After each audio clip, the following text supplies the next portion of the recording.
one. Hello, what is good? We are back. What's happening? We're always back, bro. Sometimes I want to be forward, sometimes we're back. Feels like it's either a podcast once a week or it's every 7 weeks. No, it's the start of this year. Been a lot of them. You know, we lost our loyal subject. Ryan's too busy for us on Monday mornings now. Shay's off being the best coach on the planet and whatnot. It's just you and me, bro. Just you and me. In the trenches. In the podcast trench. I knew it! The podcast trenches. Alright, so what are we chatting about today? This camp, nah, I had to. We are talking about injury pain reduction model through training, so you get to continue training even when you can't continue training. How much caffeine have you had? Not enough. Alright, I'll put that in normal terms for everyone else. How to keep training when you're slightly injured. Is that what we're going for? Slightly being a key word. Cool. You fuck your shit up. Take care of yourself. Alright, so where do we start? My ankle is still sore when I squat. Okay. But my ankle is only sore to a 3 out of 10 during my squats and after. So that's okay. Relatively okay, yes. Correct. If it was a 3 out of 10 during my squats, but then a 4 out of 10 to 5 out of 10 after or the next day, that would relatively make it not okay. Yeah, probably a bit too much. Yeah. So for someone that, let's say they either A, hit that 5 the next day or hit the 5 out of 10 pain during the squat, this is for them. Mm-hmm. This is what to do to not just pack up your shit and go home, but still make the most of the movement that you are supposed to do while recovering from the thing that is the issue. That was very elusive, but yes. Recovering from it. From My the ankle problem. hurts and it's a 5 out of 10 when I do back squats. What can I do to make it not a 5 out of 10 but still do the session? It's a not enough caffeine problem. I thought it might have been too much, but it's not enough. Alright, so when we're talking about injuries and the pain scale that Max is referring to, it's a pain scale a lot of physios refer to, and anyone that sort of works in the rehab space will refer to as well. A 4 out of 10 pain is the level where it gets too much. A 4 out of 10 for someone might be very different from another person. It's perception. Exactly. It's your own perceived rate of pain. So if you're above a 4 out of 10, even though someone might be like, no, it shouldn't hurt that bad, guess what? That's your rate of perceived pain, and you've probably done a little bit too much. Yep. What that too much looks like, nobody can tell you until you cross over the threshold. Yeah, you sort of gotta eat the shit before you know where the shit is before you eat it. Correct. But that's where intelligent coaching and programming can really come into it, of a coach that's done there, been there, done that. Oh, it's me with the problem. Apparently. Dot them crosses and I them T's, bro. Perfect. So a coach that's been there and done that before will always have more understanding and a greater ability to maneuver around the issue than a coach that hasn't before. Oh yeah, that just comes down to experience. Yeah. That's a whole different conversation. I'm not trying to help coaches here. I'm trying to help the strong motherfuckers. Yes. The people. Yeah, so let's talk about, let's use squats as an example. I feel like squats are like a very universally accepted and attempted movement, and especially in our space. The people we sort of work with, everyone's trying to do some form of back squat. Yep. It's just the way the cookie crumbles. Every movement is not be all and end all. Yeah, correct. Yeah, it's the granddaddy of movements. So let's talk about squats. Like a lot of people, you might have lower back pain, ankle pain, knee pain, Hip, shoulder, upper back pain. Yeah, correct. You look literally, it could be anything from where the bar is and above or below. Like it's if it's above, you're in trouble. Yeah, I have a raging pain at a 7 out of 10, 24/7 above the bar. But it's okay, we deal with that. Yeah. No, yeah, so let's talk about someone that come in, they hit a squat and they've got knee pain. Mm-hmm. Someone finishes their set, they turn around to you and they say, Alex, my knee hurts when I squat. What are you going to ask them? I would ask them, where does it hurt and what part of the movement does it hurt? In my knee when I squat. and then you ask the same question again, because then they go, oh, I see what I just said. And they'll say, okay, so it hurts on the inside of my knee, right at the bottom, just behind my kneecap here, and right at the bottom of the squat. Perfect. What's wrong with me? Why am I so broken for? There could be a whole heap of things. Oh god, I haven't had enough cups. Normally this is me. I'm well aware. Do you want a can? Maybe. Yeah, so there could be a whole host of things it could be. The first thing you look at is probably knee tracking and like their hip function. Hips don't work, knees don't track in the same spot. Medial knee or inside of your knee will take more load. That would be like, as me, that would be the first thing I'd look at. Yep, so you're saying that the first thing you would look at is like the positioning and cues that you could use to fix those positions. Ideally, as a coach, you would be watching what this person is doing during a warm-up set. Catch it before it gets bad. Yeah. Yeah. Like, if they're tracking that badly, that their knee's collapsing 20, 30 degrees in, and they're like, oh yeah, my knee sort of hurts when I do that. I'm like, yeah, that's an issue. I'm really hoping as a coach you see that. Okay, so let's take it back from a coaching perspective, because this might be going out to someone that doesn't have a coach. Yeah. That's why you film your sets, right? Yeah. So, no, everyone gets this is a big thing with squats, and I'm bad for it as a coach, because I'll get the same angle every week, and I'm like, yeah, cool, squats are looking great. I've missed very big issues because I've been receiving the same angle. So for people playing along at home, if you're checking your own form and worried about issue, like say you have a knee issue in your squat, with this exact knee issue we're talking about, first thing that we're suggesting, if this was your exact issue, is to film your set from the front and see what's going on with your knees. Front or directly behind? Yeah, front or back, yeah, sorry. Obviously, either way.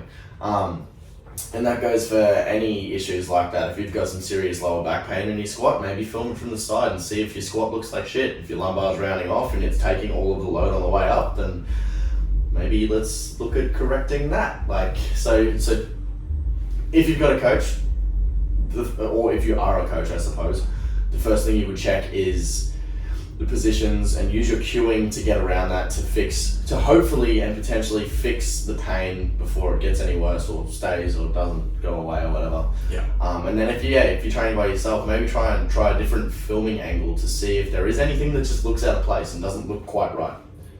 And if you're really not sure what you're looking at, send it to someone that will. Yeah, honestly, you can send it to us or any other coach. You can send it to any coach on the planet. Not any coach. Yeah, you can send it to any coach like that's local to you, that obviously has experience in the field, like of strength training of some description. You can't send it to like a, Pilates. I was literally about to say that. What's wrong with my squat?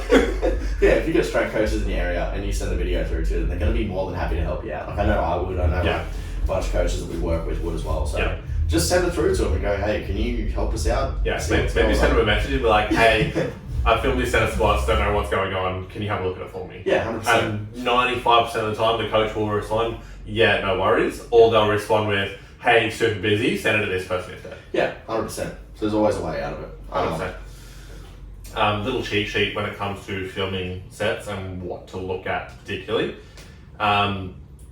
Knee position, hip position, and shifting side to side can be seen front or back. Bar path is what you look from a direct 90-degree angle. Like if your lower back's getting really sore or your hamstrings somehow end up being sore after a squat day, that's probably the angle you want to look at.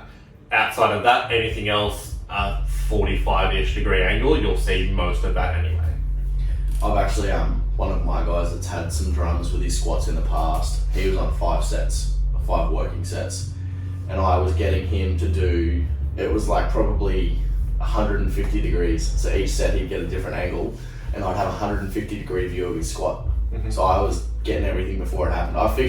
We've been working on his deadlifts and bench press in our own sessions, like technique sessions each week, which has been great. I haven't seen his squat, and his squats have progressed as fast as the other two, just through him putting in so much work into sending me the footage. So makes a big difference. Huge difference. So that's point one, is either get your coach to help, or film your sets and check it yourself, or film your sets and then send it to a coach that should 9 times out of 10 be more than willing to help you out where it counts. So that would be the first point of call. If you're during the session, you don't have a coach you can call to make, fucking, coach, watch my footage, like everyone does, which is great. We love it. Keep it up. It means you get to lift more, safer, happier, stronger, whatever. That's awesome. If you don't have access to that and you need a response pretty quick, the next thing is that I would definitely suggest is that, you know yourself. If you've been training for any period of time, you know the things that make you feel better when you train. So I know for me, if I don't do some form of relief work for my spine before I move, I'm busted ass. And that's not to say that I'm broken, whatever. I just know that if I either foam roll my T-spine for and this is 30 seconds of work, but that 30 seconds makes a 50% difference and an improvement on just how I feel, not my output, but just my general session feel. So whether I foam roll my spine, or do some thread the needles, or if I do a dead hang or a decompression off the GHD, just something. It takes 30 seconds and I know that I'll feel better after it 9 times out of 10. That's your next point of call, is do the thing that makes you feel better. 100%. So, yeah. If you have low-hanging fruit that you know makes you feel better and will get you through the session without having a greater increase in your pain tolerance, fucking do it. It's going to take anywhere between, like you said, 30 seconds to 2 minutes. If that's all it takes to feel 50% better, fucking do it. Yeah. And this is nuanced too. You don't want to get into that. I've done it before. You do the 45-minute foam rolling session before you start flopping around on the floor and shit, and then you're at the gym for 4 hours and you're like, oh, I'm working so hard, and you're just not. So I personally, this is what I do, and this is what I get a lot of my guys to do that don't usually have issues that need to be tended to immediately, is I'll just get them to warm up. I'll just go 2 sets of the bar, 2 sets of whatever your first warm up weight is. If you're not feeling better after that, maybe do something that you'd normally do beforehand. So if you got if your hips are a bit pissed off, maybe trigger something that we've worked on together. So trigger your TFL, and then see if that feels better the next set. And if that improves it, fucking go nuts. But if you don't feel the pain after 4 warm-up sets, you don't need to do it. It's not necessary. So that saves you time in the gym, because even though everyone loves spending 3 hours in the gym, it's also sometimes you don't want to spend 3 hours in the gym, and if your brain is telling you it takes 3 hours to train, you're not going to go. You're going to go, but you could get that same session done in 45 minutes. 100%. So, yeah, that's a big one, is don't get caught in the loop of having to do these things that make you feel better. Sometimes you may just not need it. The ultimate goal is to not have to do it. The ultimate goal is to just walk in, warm up, do your session, and fire away. There's new studies coming out all the time at the moment about exactly this, where it's just warming up, doing the thing is more effective than getting on a bike for 45 minutes and then fucking around on the floor for a bit and then doing this and this and this. Just do the thing. Whatever the movement is, bench press, do bench press. And then if you need to do something else to get away from that pain, get it done after your warm-ups. If it gets the response you need, happy days. Done. This is where us particularly, I've been in the industry for 10 years, have trained on and off for the last 12. You're pretty much in the same position. If we are going to do a session, we don't do too much actual warm-up stuff before we're under a bar. We use the bar to dictate what we do for a warm-up. 100%. That's huge. That's such a huge part of this. But that also takes a lot of time to get used to. We know our bodies very well to be hey, I just did my first, literally walk in, change into my shoes so I can squat, do a set with the empty bar, and lower back's a bit tight, hips are a bit tight, do some lower back mobility and hip mobility, warm up my glutes and abs, and then I can go back on a bar and it will feel 10 times better. 100%. And then I can actually train. That's not something you know until you've experienced it. And 100%. that isn't something you've experienced until you know what to look for, what to do to look for it, and push forward from there. So it is a skill, which is why it's great to work with a coach. If you're having issues and you send that video to the coach and they tell you to release something or do something weird that you've never done before, that thing isn't the solution. It's just a fix that will allow you to get away from it pain-free, and then hopefully you can do something with the rest of your training to negate the need for the release work. Hopefully it allows you to move your body better to get away from it. Yeah. But yeah, anyway, it's like almost like a band-aid fix. And Pretty much. It's important to make sure that you're doing something with the rest of your training to actually fix the problem. Yeah. So you put the band-aid on to get the session done to allow you to fix the issue. Yeah, most definitely. So yeah, not a bad thing. Yeah. I'll make that clear. If it lets you train, that's fucking awesome. Yeah. Anything that lets you train is good. Yeah. So let's move on to like the things that we can actually do to modify training to still get through it if there is pain. Yeah. So the big three: knee pain in a squat. What are the three things you can do in a squat movement to allow you to continue doing the squat pattern, but maybe not the exact same thing that's pissing the knee off? So you probably start looking at doing mobility or release work to actually getting the We've already a ticked better that off. position. We've ticked that off. That's Your next option is reducing the load that's on the bar. yeah. Like, if you warmed up at 60 kilos, didn't get pain, you put 80 kilos on it and there's pain, you've probably got a pain tolerance somewhere between 60 and 80. Don't do 80 kilos. Your next option you're looking at is reduce your overall range. If you only get pain at the very bottom of your squat, you don't have to be at the bottom of your squat. Reduce the range that little bit to be above your pain threshold. You'll still get the same training influence, but you're just not inducing the same pain, which is huge. Outside of that, modify the exercise completely. Like, if you're getting medial knee pain with your squats, modify it to a box squat or a squat to box. It'll help you maintain control or do whatever it needs to do so you can still train the movement without overloading. Yeah, 100%. That's it. So they're the main three things. And like you said before we started this up, you can do any variation of those three. If you want to go load reduction with reduced range with a variation. So like that's literally a box squat outside Ticks off that. all three. Yeah, that's like bang, bang, bang, problem solved. You're still getting the response you need out of the squat, but today otherwise you're not going to squat. Yeah. You're just going to go, okay, I can't do that today. Next. At least you're still getting the functional movement pattern out of it. what is the word I'm thinking of? It's like right here. Stimulus? I mean, that fits, but that's not the word I want. Adaptation. Yeah, kind of. I don't know. Yeah, it doesn't actually matter. I'm just starting to wonder.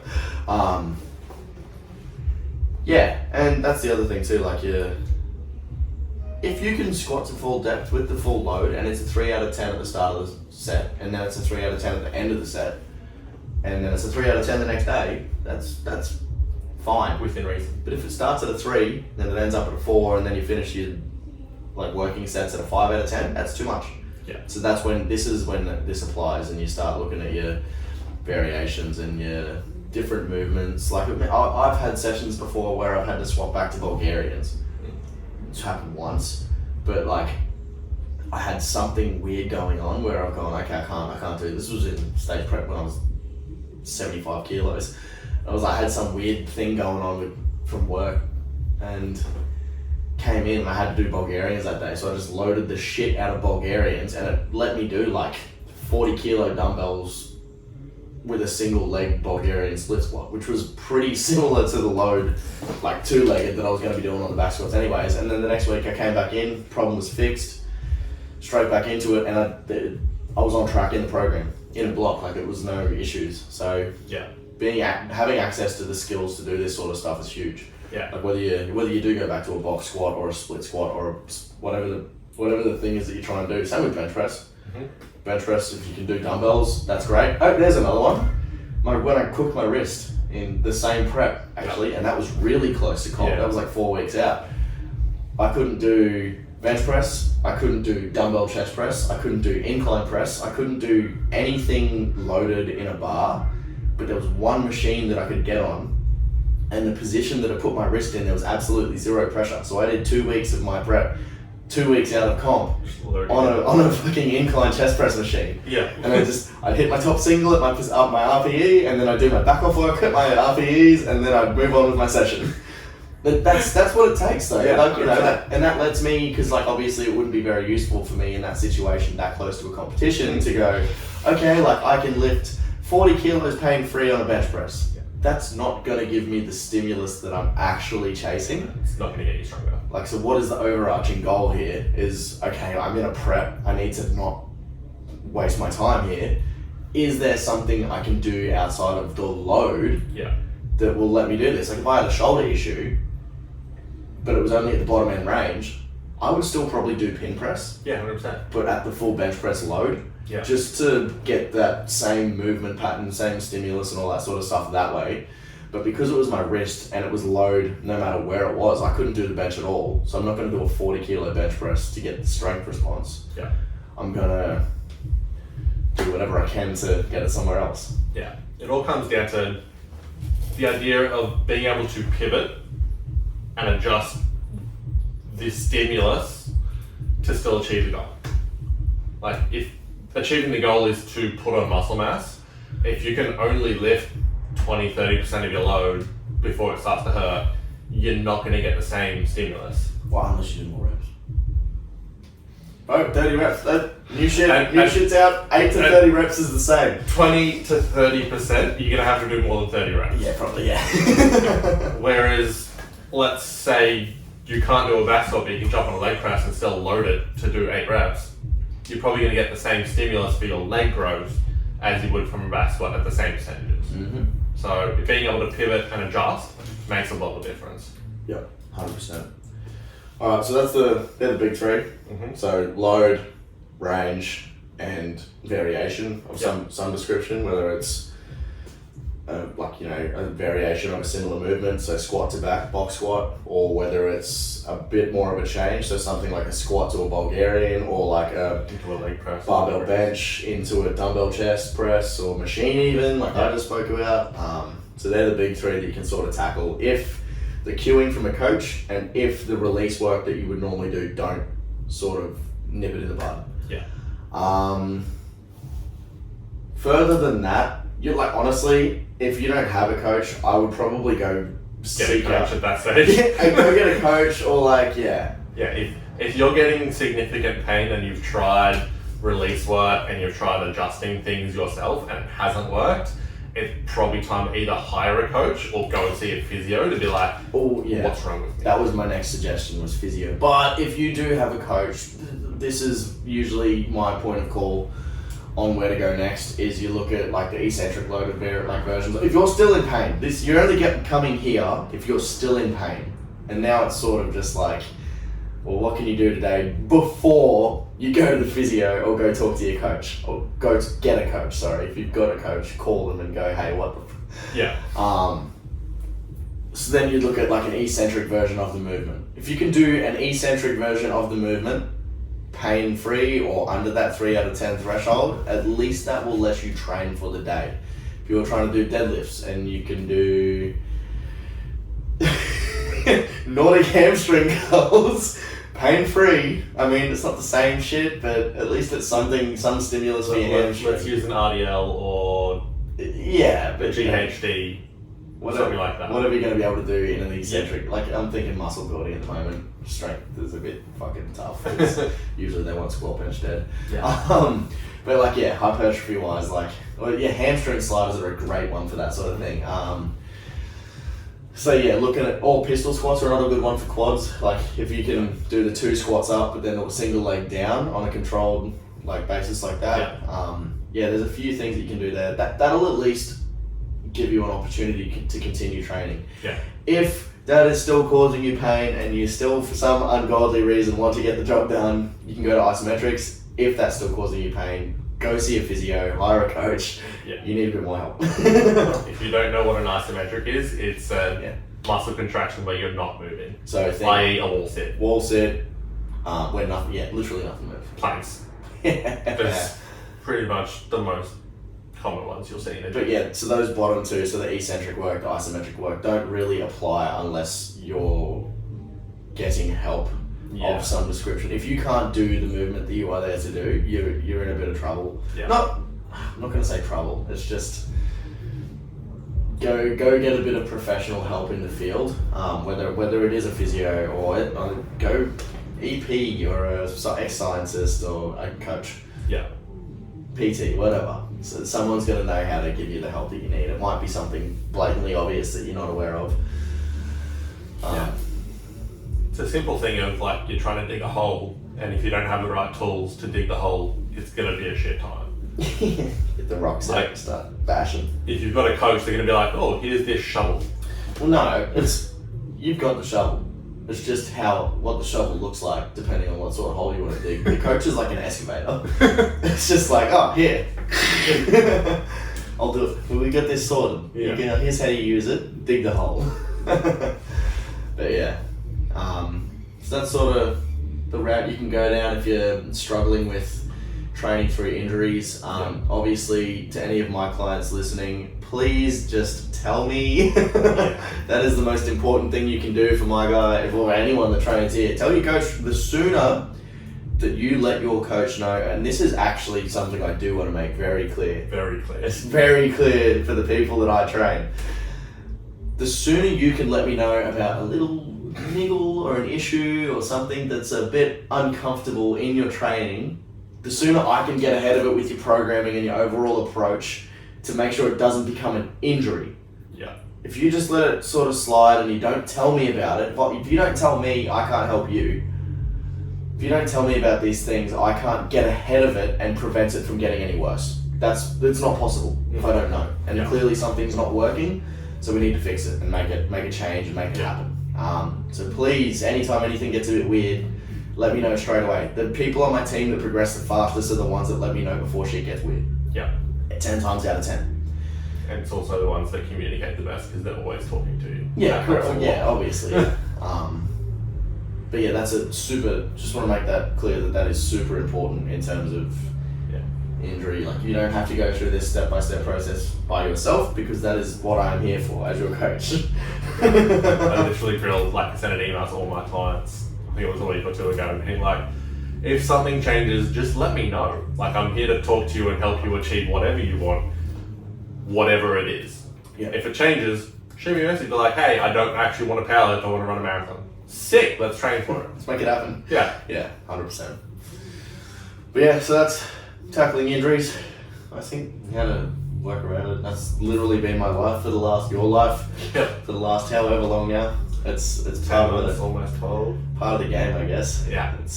You play stupid games. You win the best prizes. That's right. My prizes are pretty cool. Easy as. If you guys have any questions about that, let us know. Send them through. And if you want to hear us ramble on about anything else exciting, then let us know. Let us know about that too. But yeah, enjoy. All the best with your injury workarounds. And if you do need a coach to send shit to check out what's going on, I'm more than happy to help. So send it on through. Talk soon, guys. Catch up. Cool.